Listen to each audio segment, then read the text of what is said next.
अजय जी, नागपुर में उपद्रव लगातार मच रहा है, उसको लेकर के आपका क्या कहना है? देखिए, इस देश में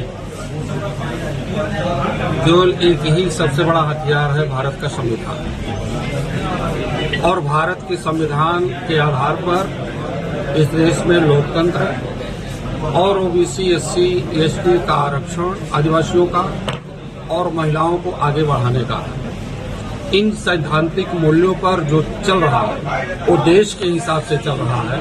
अगर इस संविधान के मुताबिक नहीं चल रहा है तो देश में नफरत पैदा कर रहा है, देश में गड़ा मुर्दा उखाड़ रहा है, सिंधु घाटी सभ्यता की खुदाई कर रहा है, हड़प्पा और मोहनजोदड़ो करा रहा है, इस देश में सांप्रदायिकता पैदा कर रहा है। हम समाजवादी पार्टी के लोग हैं जो बाबा साहब डॉक्टर अम्बेडकर, डॉक्टर लोहिया जी और धरती पुत्र मुलायम सिंह यादव ने जो किसानों के लिए, मजदूरों के लिए, महिलाओं के लिए, नौजवानों के लिए बड़ा काम किया है, उस रास्ते पर समाजवादी पार्टी के राष्ट्रीय अध्यक्ष श्री अखिलेश यादव जी की मुहिम है संविधान को बचाने की, लोकतंत्र की हत्या करने वाले के खिलाफ आंदोलन करने की।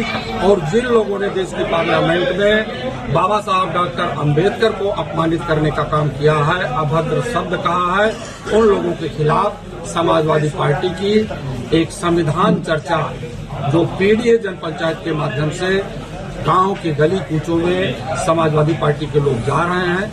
आने वाला दिन बाबा साहब डॉक्टर अम्बेडकर का दिन होगा। इसी रास्ते पर समाजवादी पार्टी कुंभ को लेकर योगी जी ने कहा कि जिसने जैसा देखा उसको ऐसा दिखा, क्या कहना चाहेंगे इसको लेकर? उत्तर प्रदेश के मुख्यमंत्री किस प्रकार से उत्तर प्रदेश को देखना चाहते हैं?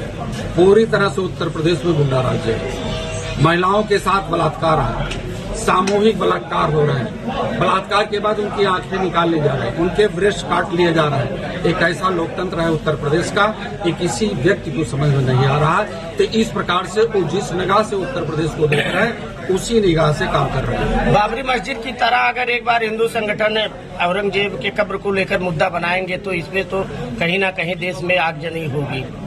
हिंदू कौन है, हिंदू कौन नहीं है, ये देश और प्रदेश की जनता समझेगी। जिस देश में औरंगजेब को लेकर के बातें कर रहे हैं, जिस देश में इन्होंने टीपू सुल्तान को लेकर के बात किया है, मैं पूछना चाहता हूं तो टीपू सुल्तान के बारे में, जहां पर महिलाओं को वस्त्र पहनने के लिए मना किया गया था, टैक्स उन पर लगता था। अगर कोई वस्त्र पहन करके कोई महिला निकल रही है तो उसके ब्रेस्ट काट लिए जाते थे।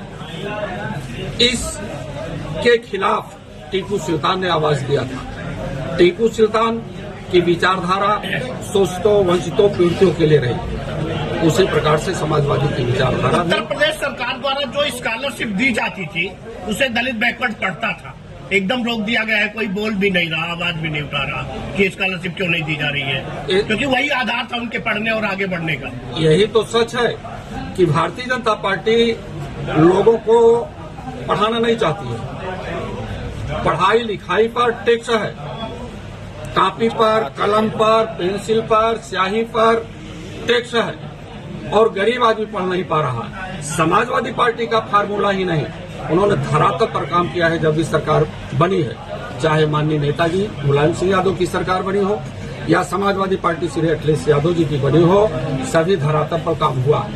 शिक्षा, पढ़ाई लिखाई पूरी तरह से, सिंचाई पूरी तरह से, दवाई पूरी तरह से फ्री हुई। और आगे आने वाले दिनों में समाजवादी पार्टी की बड़ी मुहिम है। इस देश में जो शोषित है, वंचित है, पीड़ित है, जिनके बच्चों को पढ़ाई लिखाई का कोई रास्ता नहीं है, जिनके बच्चे डॉक्टर और इंजीनियर नहीं बन पा रहे हैं, और जो कुछ मेहनत भी करते हैं तो बड़ा इंजन और छोटा इंजन दोनों पेपर लीक करा देती है। उत्तर प्रदेश के लोगों ने सही जवाब दिया है। पहले तो बड़ा इंजन वाले के डिब्बे को लीक कर दिया है, और इतना लीक कर दिया कि उसका डीजल इतना गिर गया है कि केंद्र में लंगड़ी सरकार बनी है।